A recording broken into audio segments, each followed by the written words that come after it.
Hello learners, welcome to our channel legal advice by SK Garg. आप सभी लोगों का legal advice by SK Garg channel में स्वागत है। मेरा नाम राजीव कुमार सिंगल है और ये चैनल हमने लीगल कंसल्टेशन के लिए, इसके अलावा जो लॉ के लर्नर्स हैं उनको एक क्वालिटी एजुकेशन प्रोवाइड करने के लिए, जिसमें judicial services, PCSJ, APO, assistant prosecution officer exam, higher judicial services exam, UGC NET का जो अपने आप में होता है, और जेआरएफ का एग्जाम जो लॉ के लिए है स्पेशली, तो उसके लिए मैंने जनरेट किया है। और मैं एजुकेटर हूँ अन अकेडमी के प्लस प्लेटफॉर्म पर for NTA UGC net law, है ना।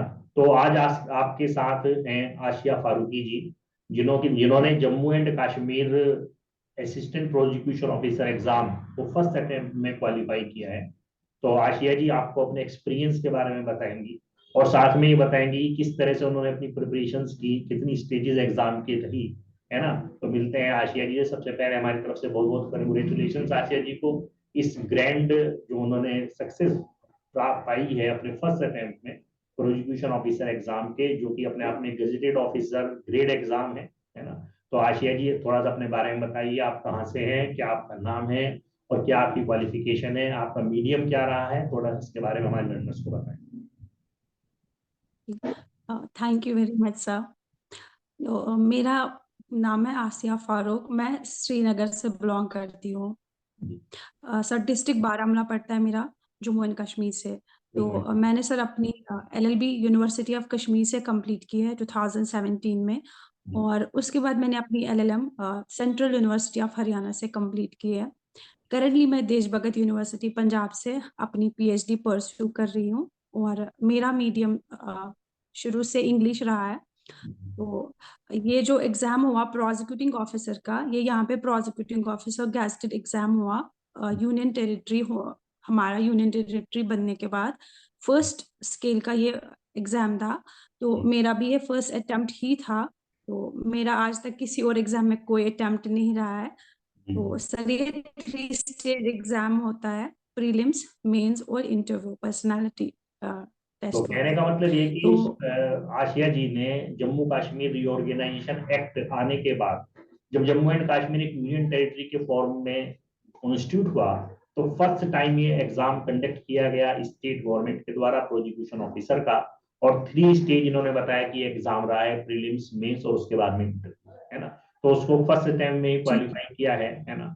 तो थोड़ा सा बताइए आशिया जी की प्रीलिम्स जो था आपका, मतलब कितने समय बाद हुआ फॉर्म भरने के बाद, और कितने टोटल एक्ट्स रहे होंगे प्रीलिम्स में जो आपने मतलब कहना चाहिए कि किए हैं, और कितने परसेंट आपके मार्क्स रहे थे जब आपने प्रीलिम्स को क्वालिफाई किया। जी सर। सर प्रीलिम्स हमारा हुआ था अगस्त 2021 में हुआ था। 25 अगस्त को हमारा प्रीलिम्स था। तो उसमें 2 पेपर्स थे, एक क्वालिफाइंग था सी सेट और एक अपना लॉ का पेपर था। सी सेट में सारा जनरल जो था सर पूछा गया था, हर तरीके की general knowledge, static, current, maths, reasoning and all.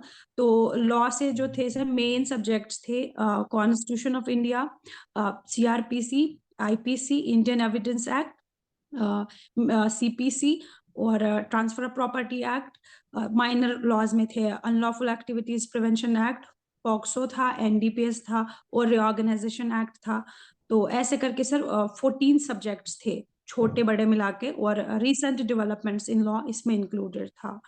तो सर मेरा स्कोर था 200 में से 162 मेरा स्कोर था। और सी सेट में हमारा क्वालिफाइंग था 66 लाना था मार्क्स।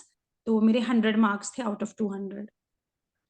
तो आशिया जी के फर्स्ट जो पेपर था सी सेट का, जो जनरल पेपर होता है, सी सिक्योर्ड आपने कहा 100 मार्क्स थे 200 में से, है ना, मतलब कि 50% के 50%। करीब रहा है। और लॉ के पेपर में 81%, जो इन्होंने कहा 162 मेरे मार्क्स आए हैं आउट ऑफ 200, है ना। तो 81% आपका जो है स्कोर रहा है ना। तो आशिया जी ये बताइए कि आपको हमारी लॉ क्लासेस के बारे में किस तरह से पता चला और आपने किस समय इनको पहली बार ज्वाइन किया। सर मैंने बेसिकली 2020 में अन अकेडमी का प्लेटफॉर्म ज्वाइन किया था। मैंने ट्रायल पीरियड 3 मंथ्स की सब्सक्रिप्शन ली थी। तो पर्पस मेरा था कि मुझे आगे यहाँ से पता चल गया था आगे पीछे दोस्तों से कि अनअकैडमी एक प्लेटफॉर्म है जहाँ पर लॉ से रिलेटेड भी कोई फैकल्टी अवेलेबल है जो बहुत अच्छा पढ़ाते हैं। तो सर मेरे किसी फ्रेंड ने आपका नाम दे के मुझे बताया था कि राजीव सर हैं, तो बहुत अच्छे से तैयारी कराते हैं एग्जाम्स की। तो सर मैंने पहले फ्री क्लासेस 1-2 दे दी, मुझे लगा कि सब्सक्रिप्शन लेना वर्दी है तो ले लेना चाहिए। तो फिर उसके बाद मैंने सब्सक्रिप्शन लेके डायरेक्ट आपके कोर्स को ज्वाइन किया मैंने। और वो सर एक्सप्लोर नहीं किया कि और कितने अवेलेबल है टीचर्स, क्या क्या कराते हैं। मैंने डायरेक्ट सर आपके कोर्स पे आई और आपसे पढ़ने स्टार्ट हो गई। 3 महीने का मैंने लिया था सर फर्स्ट। तो मैंने अपने नोट्स बनाए थे, जैसे कि आप सर क्लास में नोट्स बनवाते हैं। तो सर उसके बाद कुछ प्रॉब्लम्स हुई तो मैंने डिसकंटिन्यू किया थोड़ी देर के लिए। तो 2021 में जब इस एग्जाम की नोटिफिकेशन आई होम डिपार्टमेंट की तरफ से, तो मैंने दोबारा से अनअकैडमी ज्वाइन करा। इस बार मैंने 6 मंथ्स का कोर्स लिया। जो कवर हो चुके थे ऑलरेडी सब्जेक्ट्स उनको साइड में रखा और जो अनकवर थे पहले उनको पढ़ा। फिर जो टाइम मेरे पास बचा मैंने रिवाइज करके पुराने सब्जेक्ट्स को, ऑलरेडी कवर सब्जेक्ट्स को दोबारा पढ़ा सर। तो मेरे लिए काफी बेनिफिशियल रहा सर। काफी कॉन्सेप्ट्स ऐसे थे जो मैं 10-10 दफा खुद पढ़ के मैं कभी भी नहीं समझ पा रही थी और आपकी रिकॉर्डिंग चला के मैंने वो आराम से समझी हूँ। और नेटवर्क इशू होने के मतलब की वजह से मैं लाइव नहीं आ पाती थी, बट मैं सारी रिकॉर्डिंग्स देख लेती थी टाइम पे, तो मेरा कवर हो जाता था। कहने का मतलब ये है कि फारूकी जी, आशिया जी ने ये बताया कि उन्होंने जो है रिकॉर्डेड क्लासेस को देख करके, चूंकि नेटवर्क इशू रहता था, तो उन्होंने जो है रिकॉर्डेड क्लासेस देख करके अपना सारा सिलेबस पूरा किया। बहुत सारे टिपिकल टॉपिक्स थे जो जनरली कैंडिडेट नहीं समझ पाता है, उनको क्लासेस में क्लासरूम बोर्ड डिस्कशन जो हम करते हैं उससे उनको काफी कुछ क्लैरिटी मिली और लॉ के ऊपर काफी अच्छी ग्रिप उनकी बनी, है ना। तो आशिया जी ये बताइए कि कितने आवर्स आप डेली पढ़े हैं इस चीज के लिए, जैसे आपने प्रोसिक्यूशन ऑफिसर का एग्जाम क्वालिफाई किया है, कितने आवर्स डेली आपकी स्टडी रही होगी, ये बताइए। सर प्रीलिम्स में मैंने जैसे कि मैंने 3-3 आवर्स सी सेट के लिए रखे हुए थे और 6-6 आवर्स लॉ के लिए रखे थे। ये मैंने खुद की पढ़ाई के लिए ये 9 आवर्स रखे थे। और आपकी क्लासेस, रिकॉर्डेड क्लासेस की कोई लिमिट नहीं थी सर। सोते सोते उठते उठते बैठते जब भी टाइम लगता था सर मैं रिकॉर्डेड क्लासेस देखती रहती थी। उसकी कोई लिमिट नहीं थी सर, 5-6 घंटे की भी लगाती थी मैं रिकॉर्डेड क्लासेस। अपनी पढ़ाई की मेरी लिमिट 9 आवर्स की थी प्रीलिम्स में। और मेंस में टाइम थोड़ा कम मिला, कम मतलब कम ही स्पेन के अंदर में मेंस स्टार्ट हुआ, तो उसमें सर टाइम थोड़ा ज्यादा बढ़ गया। और नोट्स मेरे पास प्रिपेयर्ड थे आपके, सब्सक्रिप्शन भी उसी के साथ एंड हुआ। मैंने सिर्फ नोट्स को रिवाइज करा और उन्हीं नोट्स को रिवाइज करके मैंने अपना मेंस लिखा सर। तो आशिया जी ने आपको बताया कि उन्होंने 9 आवर्स डेली का अपना एक शेड्यूल बनाया। 3 आवर्स उन्होंने सी सेट के पेपर के लिए, जो फर्स्ट पेपर होता है, जनरल पेपर होता है जिसके अंदर करंट अफेयर्स भी आता है, मैथ्स भी आता है, स्टेट्स भी आता है, रीजनिंग भी आता है, उसको प्रिपेयर किया। और 6 आवर्स के द्वारा उन्होंने अपने लॉ को प्रिपेयर किया। और रिकॉर्डेड क्लासेस अनलिमिटेड समय के लिए उन्होंने देखी, जब तक उनकी हिम्मत जवाब नहीं दे गई। She continue the recorded classes. और उन्होंने जो है एक एक कंसेप्ट को लेकिन अच्छी तरह से समझा और अपने टारगेट को अचीव किया। तो उसी का आज ये रिजल्ट है कि उन्होंने बार बार रिवाइज किया अपने आप को, और अपने आप को ये मानते हुए कि I have to get the job, अपने पूरा एफर्ट उन्होंने लगाया। और आज उन्होंने prosecution officer exam, Jammu and Kashmir का जो एक रेपुटेटेड जॉब है, अपने आप में गजेटेड ऑफिसर ग्रेड जॉब है, फर्स्ट टाइम निकली और उन्होंने जो है अपने टारगेट को अचीव कर दिया। तो आशिया जी ये और बताइए कि जैसे आप बारामूला से आती हैं, श्रीनगर से आती हैं, तो जैसे आप, मैं मानता हूँ शायद इंटीरियर एरिया होगा जम्मू एंड कश्मीर का, हालांकि मुझे वहाँ के बारे में ज्यादा नहीं पता कि कहाँ कहाँ पर कौन कौन से इलाके हैं। तो मतलब इसका मतलब ये है कि अगर आप किसी और कोचिंग में जाते, ऑफलाइन कोचिंग में अगर आप जाते हैं, तो आपको क्या फील होता है कि आपको अनअकैडमी पर या हमारी जो क्लासेस मिली वो ज्यादा बेटर रहती, या वो ऑफलाइन जो आप क्लासेस करते वो ज्यादा आपके लिए better? How do you think now? Sir basically मैंने अपना सोर्स लिमिटेड नहीं रखा था सर, मैंने अपने आप को ओपन रखा हुआ था, ऑफलाइन ऑनलाइन जो भी मेरे लिए पॉसिबल हुआ। लाइक हर किसी की अपनी अपनी चैलेंजेस होते हैं सर, लाइफ में अपनी अपनी कहानी होती है। मेरा यही था कि लाइक बाहर आके फिर इस फील्ड पे बहुत ज्यादा मेहनत करना और बाहर आके एक्सपेंसेस उठाना, फिर सर इसको आगे कंटिन्यू करना, तो सर ज्यादा मेरे लिए पॉसिबल नहीं था। तो मैंने एक प्रॉपरली अपने माइंड में ये बनाया कि मुझे चाहिए कि मेरे को ऑनलाइन कोर्स ही मिले। ऑफलाइन भी मैंने ज्वाइन किया, ऐसी बात नहीं है सर। 1 मंथ का मैं हार्डली कर पाई कंटिन्यू, उसके बाद मेरी सिचुएशन वो नहीं रही, बिकॉज़ ट्रैवलिंग के एक्सपेंसेस, ट्रैवलिंग का टाइम मुझे लगा कि बहुत हेक्टिक बन रहा है, तो मैं वापस आई अनअकैडमी पे।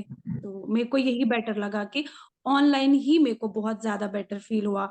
टाइम सेव अगर आपने करना है तो आपके पास ऑनलाइन प्लेटफ़ॉर्म एक बहुत अच्छा ऑप्शन है।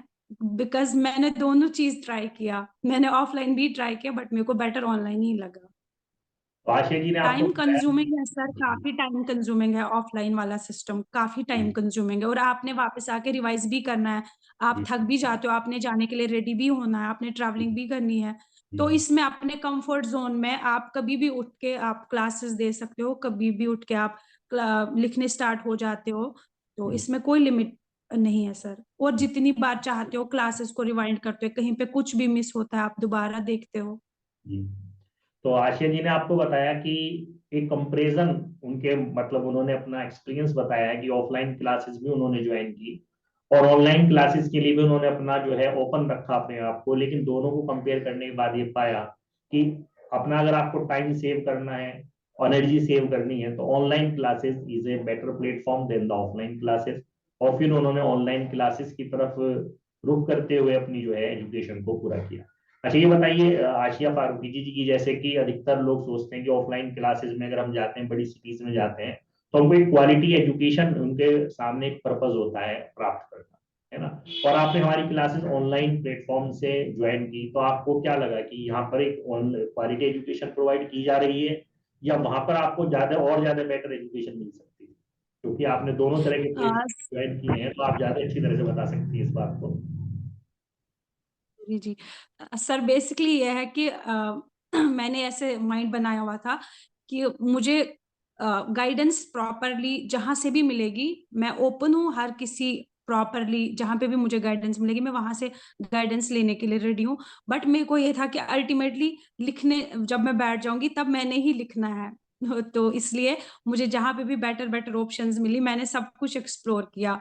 मैं ऑफलाइन में भी गई, उनको भी मैं क्रेडिट दे रही हूँ, हर वक़्त दे रही हूँ, अभी भी दे रही हूँ। उनसे मुझे बड़ा कुछ सीखने को मिला, बट अल्टीमेटली मैंने ये रियलाइज़ किया कि मुझसे ट्रैवलिंग नहीं होती है, और अगर से ट्रैवलिंग होती है, तो फिर वापस आके जो मुझे करना है, वो पर्पज़ मेरा सर्व नहीं हो पाता था।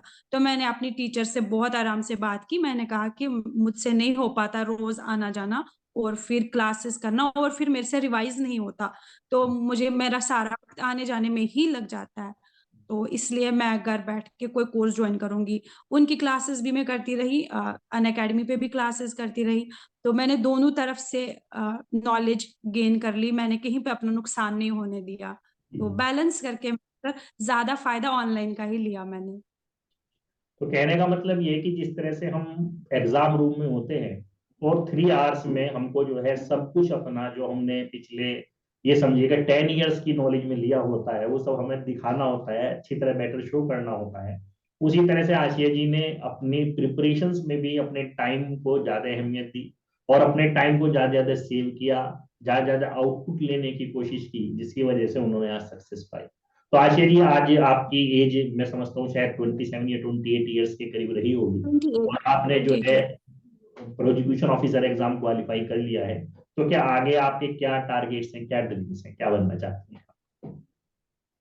सर मेरा टारगेट यही है, प्रोसिक्यूशन में ही मुझे एक्सेल करना है, अपने आप को और मुझे ग्रो करने की ज़रूरत है, बिकॉज़ जो मैंने नॉलेज अभी तक गेन की है, मुझे उसको यूटिलाइज़ करना है बेसिकली सर। सर जैसे हम किसी से गाइडेंस लेते हैं अपने बड़ों से, तो सर मेरे को भी आगे-पीछे बहुत लोग बोलते थे, "तुम एडमिनिस्ट्रेशन में चली जाओ, तुम कश्मीर एडमिनिस्ट्रेटिव सर्विसेज़ का एग्ज़ाम लिख लो।" बट मेरे को अल्टीमेटली कहीं न कहीं लगा, मैं 2014 से लॉ पढ़ रही हूँ, 2014 की मेरी एडमिशन है एलएलबी में। तो मैंने सोचा कि ये जो मैं लॉ पढ़ रही हूँ, ये फिर किसी काम की होनी चाहिए आगे, मैं इसको यूटिलाइज़ कर पाऊँ। अगर मैं अपनी नॉलेज को ही यूटिलाइज़ नहीं कर पाऊँ, तो मैं किसी और फ़ील्ड में चली जाती हूँ, जहाँ पर मेरे लॉ की कोई अहमियत नहीं है, इसका कोई काम नहीं है, मैं इसको एग्जीक्यूट नहीं कर पाऊंगी। तो सर मैंने कोई और एग्जाम्स नहीं लिखे जहाँ पे लॉ नहीं था। मैं प्रॉपरली और आराम से वेट करती रही कि जब लॉ का एग्जाम आएगा, जो भी एग्जाम अपकमिंग होगा, मैं वो लिखूंगी जो सिर्फ लॉ वाला एग्जाम होगा, जहाँ पे मैं पढ़ी भी लॉ है, लिखनी भी लॉ ही है, और आगे जिंदगी में बढ़ना भी लॉ की फील्ड में ही है। तो सर मेरा यही था लाइफ में, मुझे फोकस था कि लॉ पे ही काम करना, आगे पीछे नहीं जाना, 3-4 चीजों में वो नहीं करना सर, कि आगे इधर भी करना है उधर भी करना है। तो मेरे को लॉ ने ही बड़ा बेनिफिट किया, मैं अपने लॉ में ही कंटिन्यू करना चाहूंगी सर।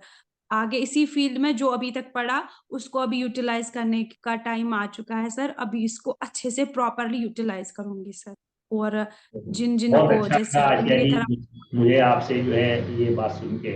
इंटरव्यू भी मैंने बहुत लिए हैं, स्टूडेंट से भी मैं बहुत मिला हूँ, लेकिन आपका जो एक जज्बा मुझे लगा कि भाई मैंने 7 इयर्स 2014 से आपने स्टार्ट किया और नियर अबाउट आज 8 इयर्स हो चुके हैं, आपने कहा कि मुझे लॉ में ही कुछ करना है और लॉ से ही आगे बढ़ना है ना। दरअसल जो आपने बात कही है ये कभी मेरा भी जज्बा रहा था कि मुझे लॉ में ही आगे बढ़ना है, लॉ से ही आगे चलना है। और इसलिए आज मैं सबको गाइड करता हूँ कि सभी लोग जो है इस एजुकेशन से फायदा उठाएं। इसलिए मुझे आपके मुंह से ये बात सुन के बहुत ही अच्छा लग रहा है कि ऐसा नहीं है कि मैं ही इस तरह से सोचता था, और भी लोग हैं इस तरह से सोचने वाले। और आशिया जी जैसे आपने सोचा इस बात को, मैं समझता हूँ कि आपको और आगे जीवन में और ज्यादा सफलताएं मिले और ईश्वर आपको हाइट्स आपके जीवन में प्रदान करे और आप जो है इससे और ज्यादा आगे बढ़े। तो once again congratulation from my side Aashiya ji, giving your time और हमारे लर्नर्स को अपने एक्सपीरियंस के बारे में बताने के लिए, और साथ में जो है थैंक्स बोलने के लिए to me and to Unacademy. Thanks once again Aashiya. Thank you sir, thanks to the platform and thank you very much sir, and all the best to वो सब बच्चे जो अभी प्रिपरेशन कर रहे हैं बाकी एग्जाम्स की। May almighty Allah make them successful. Thank you sir. Thanks.